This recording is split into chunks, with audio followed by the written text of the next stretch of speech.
Assalamualaikum warahmatullahi wabarakatuh, anak-anak. Waalaikumsalam warahmatullahi wabarakatuh. Apa kabar hari ini? Alhamdulillah Sehat, baik, Pak. sehat, Sehat, Pak. Pak. Ya, Baik, Pak. selamat Sehat, Pak. pagi menjelang siang buat semua. Baik, di sini Bapak akan menjelaskan berkaitan dengan kewargaan digital. Jadi nanti sebelum memulai kegiatan, ketua kelasnya bisa dipimpin. Siapa di sini, Nak? Ketua kelasnya, Nak? Pak Agus, Pak. Ya, Bagus, silakan Pak. mungkin sebelum Bagus. memulai kegiatan, silakan dipimpin doa bersama.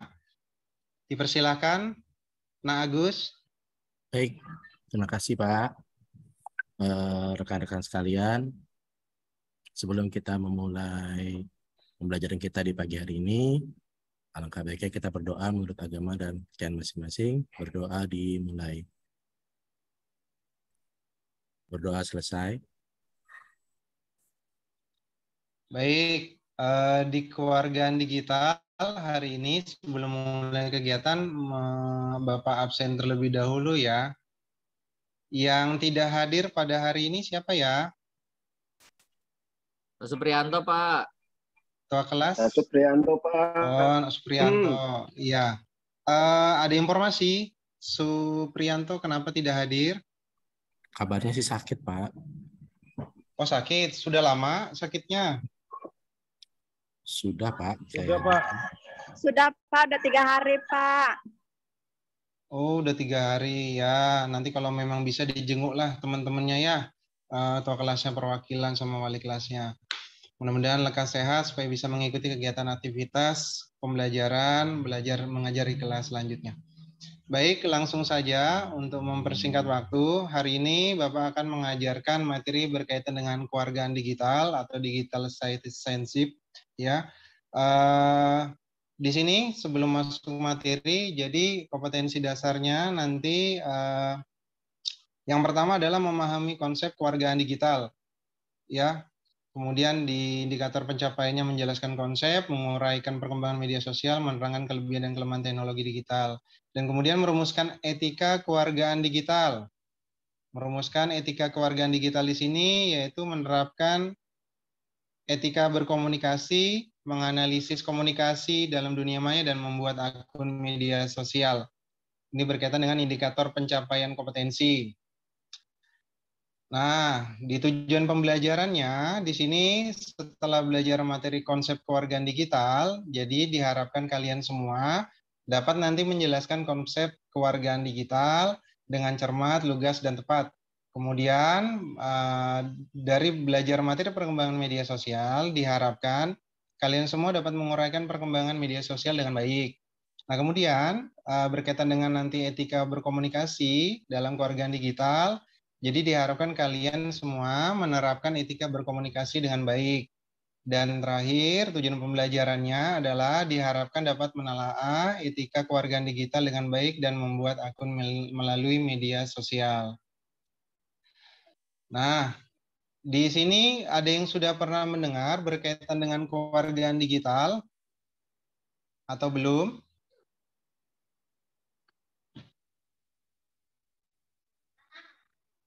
Oke, baik, Bapak lanjutkan ya. Jadi di sini kewargaan digital dapat didefinisikan sebagai norma perilaku yang tepat dan bertanggung jawab terkait dengan penggunaan teknologi. Adapun definisi lain, kewargaan digital adalah konsep yang dapat digunakan untuk memberikan pengetahuan mengenai penggunaan teknologi dunia maya dengan baik dan benar. Nah, sedangkan di sini perbedaannya antara warga digital dengan kewargaan digital sendiri itu dibedakan. Di warga digital adalah orang yang sadar apa yang baik, apa yang salah, menunjukkan kecerdasan perilaku teknologi dan membuat pilihan yang tepat ketika menggunakan teknologi. Sedangkan warga digital itu sendiri merupakan individu yang memanfaatkan teknologi informasi untuk membangun komunitas, bekerja, dan berkreasi.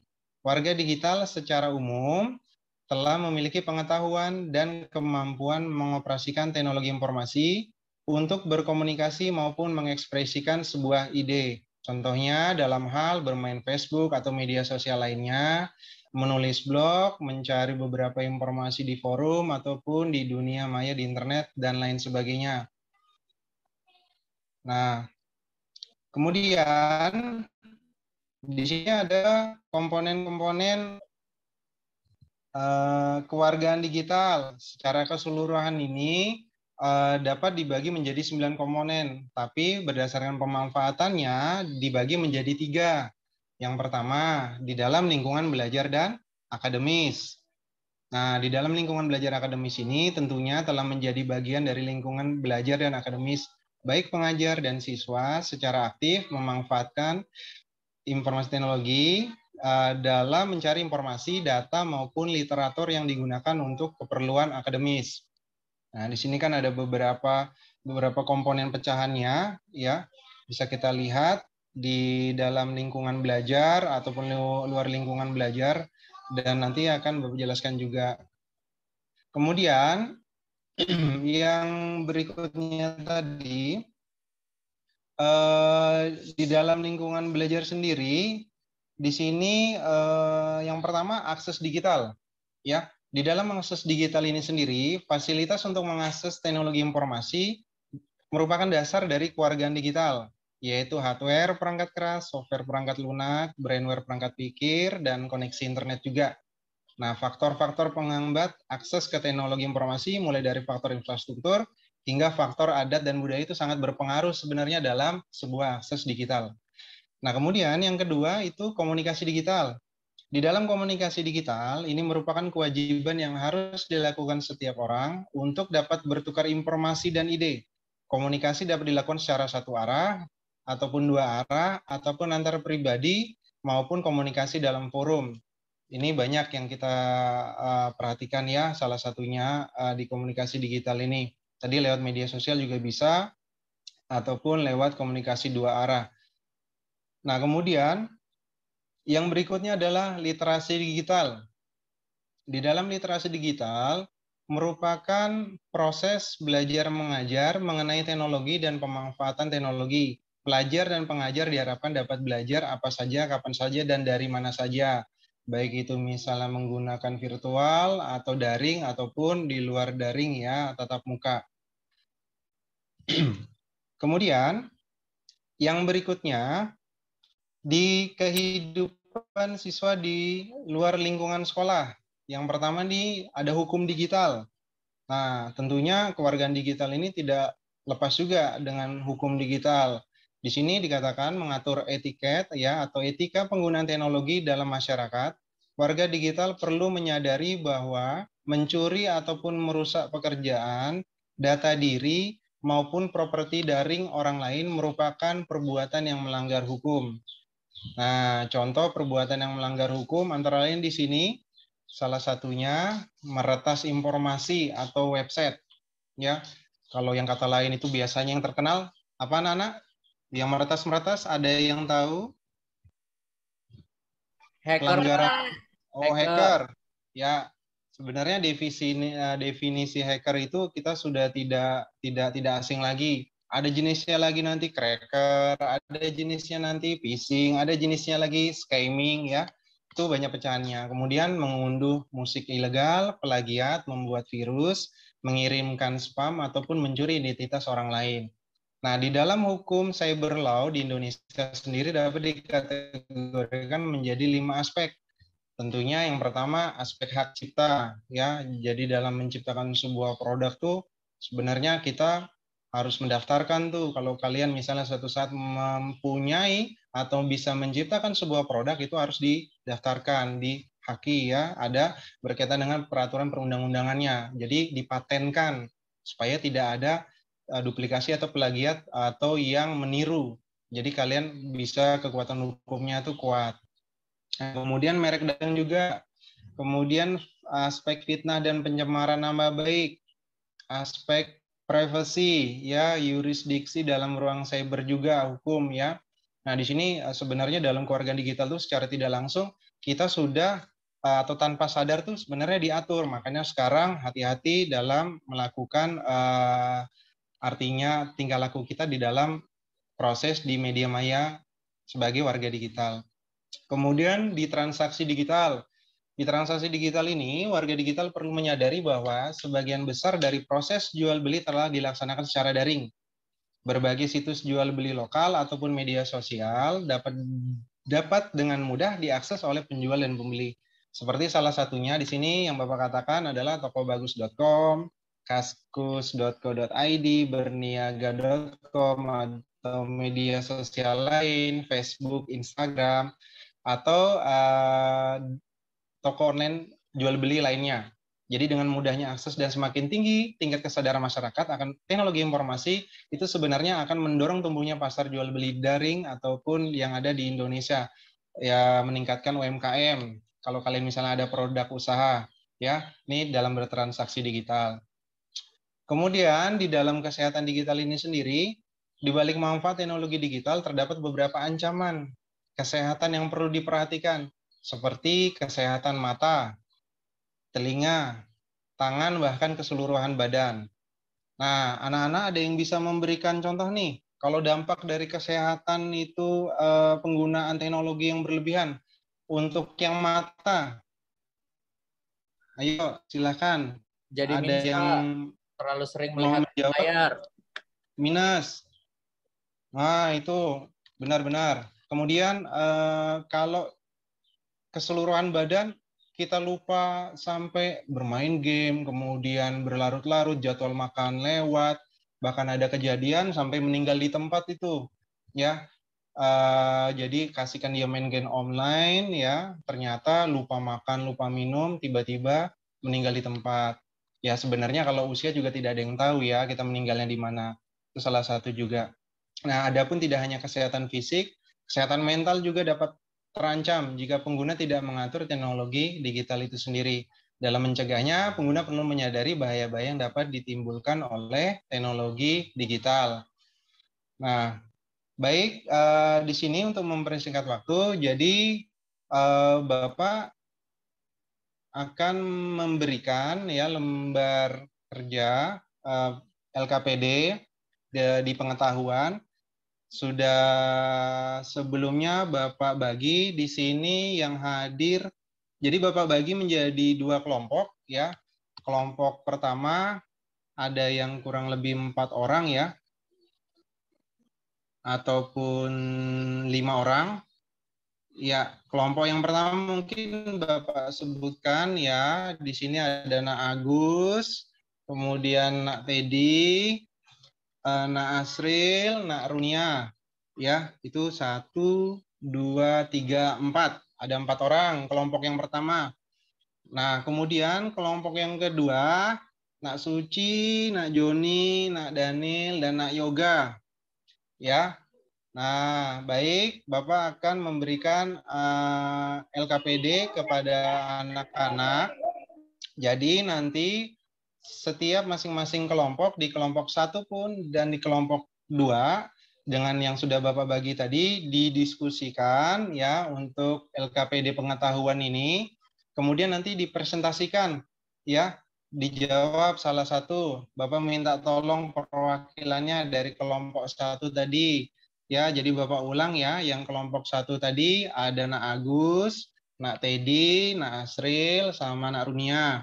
Kemudian kelompok 2 ada Nak Suci, Nak Joni, dan Nak Daniel, dan Nak Yoga di sini. Jadi Bapak minta waktunya untuk perwakilan nanti presentasi. Dalam satu soal ini ada 50 poin. Nanti bisa dijawab. Kemudian kalau ada yang kurang jelas nanti bisa ditanyakan ke Bapak. Ya, baik. Ada yang kurang jelas berkaitan dengan LKPD pengetahuan yang Bapak berikan ke anak-anak? Jelas, Pak. Jelas, Bapak berikan waktu kurang lebih ya tidak sampai 5 menit lah ya. Bisa kalian mencari ini dalam konteks misalnya pencarian di dalam internet bisa, silahkan. Kemudian bisa didiskusikan, kalau ada yang kurang jelas nanti bisa ditanyakan ke Bapak. Oke? Bapak berikan waktu kurang lebih beberapa menit. Nah, adapun sambil kalian mencari, jadi komponen penilaian yang nanti akan Bapak nilai, tentunya adalah yang pertama, ada persiapan, berdoa sebelum melaksanakan pekerjaan. Jadi menyiapkan alat dan bahan yang dibutuhkan. Kemudian komponen yang kedua adalah proses. Di sini karena berkelompok jadi Bapak bagi, ada 2 kelompok, yaitu mengerjakan secara kelompok, ada poinnya, kemudian mengerjakan secara tepat waktu. Dan terakhir adalah kecepatan dalam menjawab soal. Total skor adalah 100 dalam komponen diskusi pada hari ini di bidang pengetahuan ya. Oke, baik. Ada yang sudah selesai? Hanya 1 soal. Kelompok 1 sudah, Pak. Kelompok 2 juga udah, Pak. Boleh tahu dulu kelompok 1 nanti siapa perwakilannya yang ingin mempresentasikan? Saya, Pak. Agus, Nah, Pak. Agus. Ya, Ya, terima kasih. Kemudian yang kelompok 2, Bapak mau tahu dulu siapa yang mau mempresentasikan? Boleh bergantian kalau misalnya hasil diskusinya terlalu panjang atau disingkat, silakan. Kelompok 2 siapa? Saya Suci, nanti, Pak. Atau masih mencari? Oh, Nak Suci. Ya, Pak. Oke, kalau sudah siap ngomong ya. Ya, siap, Pak. Sudah siap? Oke, dari mana Sudah, dulu nih? Pak. Silakan. Nggak usah Bapak tunjuk, kelompok 1 atau kelompok 2? Kelompok 1 aja, Pak. Untuk soal Oh ya nomor sudah. 9, Pak. Oke, kelompok 1 sesuai urutan nomor ya. Iya. Baik, untuk Nak Agus bisa dipersilahkan komponen-komponen kewargaan digital menurut pendapat kalian, kelompok kalian, hasil dari diskusi bisa disampaikan. baik. Terima kasih, Pak, atas waktunya. Mohon Ya. izin untuk menyampaikan hasil diskusi, Pak, terkait Ya. dengan soal nomor 1, Ya. komponen kewargaan digital menurut pendapat kami. Hasil Ya. diskusinya, ini ada beberapa komponen, Pak. Yang pertama Ya. ada lingkungan belajar dan akademik, Ya. kemudian ada lingkungan sekolah dan tingkah laku, lalu ada lingkungan di luar sekolah. Ya. Nah, untuk lingkungan belajar dan akademik ini ada akses digital, ada Ya. komunikasi digital, ada literasi digital. Oke, Lalu untuk benar. lingkungan sekolah dan tingkah laku, ini ada hak digital, etika Ya. digital, dan keamanan digital. Lalu Ya. untuk lingkungan di luar sekolah, ini ada hukum digital, ada transaksi Ya. digital, dan ada kesehatan digital. Itu aja, Pak, hasil dari diskusi kelompok kami. Oke, benar ya. Jadi dipecah dari lingkungan sekolah, luar sekolah juga ya. Oke, udah benar kelompok 1. Terima kasih untuk Nak Agus. Mungkin kelompok yang lain bisa memberikan plus, tepuk tangan kepada Nak Agus perwakilannya. Ya, terima kasih. Kemudian untuk kelompok kedua, perwakilannya presentasi bisa bergantian atau salah satu silakan, monggo. Kelompok 2 silakan, Nak Suci. Terima kasih, Bapak. Saya akan memastikan hasil diskusi kami tentang jenis virus komputer dan cara pencegahannya. Yang pertama itu untuk virus Trojan, itu virus yang satu ini mampu mencuri dan mengendalikan data yang ada di dalam komputer. Biasanya virus ini menyebar ke beberapa lokasi yang terhubung dengan internet. Kemudian virus worm, pada dasarnya virus yang satu ini tidak terlalu berbahaya untuk komputer. Kemudian yang ketiga, multipair virus.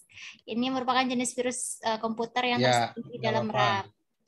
Kemudian yang keempat ada FAT, file allocation table virus. Virus ini mampu merusak file. Salah baca ya, Pak? Itu apa bacanya, Pak? Ya, nggak apa-apa. Kita sesuaikan dengan bahasa Indonesia ya. Oke, Pak. Maklum. Ya. Oke. Habis itu virus backdoor. Virus semacam ini biasanya memiliki bentuk menyerupai file yang berada di dalam komputer dalam kondisi baik-baik saja, misalnya seperti game. Kemudian web scripting virus sejatinya bukan sebuah virus, namun sebuah kode program yang digunakan untuk mengoperasikan konten yang ada di dalam website. Kemudian memori resident virus merupakan virus komputer yang sengaja diciptakan untuk menginfeksi dan merusak memori RAM. Kemudian ada companion virus. Virus yang satu ini bersembunyi di dalam hard disk sehingga cukup sulit untuk dideteksi. Itu hasil diskusi, Pak. Oke, terima kasih Nak Suci. Jadi presentasinya cukup bagus. Yang lain bisa berikan applause buat Nak Suci dan semua kelompok. Baik, jadi kesimpulannya sebenarnya tadi salah satu contoh virus-virus ya. Sebenarnya banyak perkembangan beberapa virus ataupun yang lainnya. Kalau di total sebenarnya tidak terhitung lagi ya sampai dengan perkembangan yang sekarang. Bahkan bisa sampai mematikan sebuah komputer tidak bisa diakses ya. Nah, itu salah satu berkaitan dengan lembar kerja peserta didik pengetahuan. Nah, untuk berikutnya, jadi untuk pertemuan berikutnya kita nanti akan membuat media akun berkaitan dengan transaksi digital yang tadi Bapak jelaskan di sini ya. Jadi nanti kita menggunakan hanya satu spesifik, jadi Facebook ya untuk tugas yang berikutnya, pertemuan berikutnya. Jadi dengan adanya kalian akun media sosial dan bertransaksi digital, nanti akan Bapak perhatikan sendiri hasil dari kalian membuat akun, kemudian nanti kalian ciptakan akun tersebut, kemudian kalian memposting sebuah produk. Nah, kemudian kalian nanti artinya membuat iklan di akun tersebut. Nah, dari hasil-hasil iklan tersebut Bapak akan nanti menganalisa juga, dan kalian juga ikut membantu menganalisa sejauh mana etika berkomunikasi dalam jual beli produk. Apakah nanti dalam hal-hal komunikasi etika tersebut ada hal-hal yang baik ataupun yang tidak baik, ataupun ada pro dan kontra, itu sudah biasa ya. Jadi tentunya nanti untuk pertemuan berikutnya akan Bapak berikan tugas berkaitan dengan pembuatan akun media sosial yaitu Facebook. Oke, baik. Terima kasih.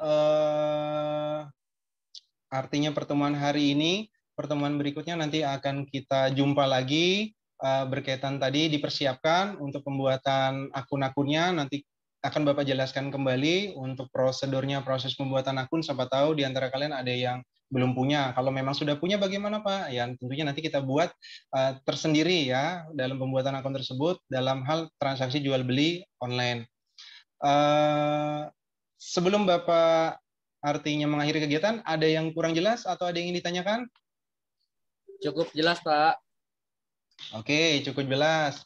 Baik anak-anak, sebelum kita mengakhiri kegiatan ini, seperti biasa, tentunya kita menutup dengan doa yang dipandu oleh ketua kelasnya. Dipersilakan Agus dipimpin doanya sebelum mengakhiri kegiatan pembelajaran.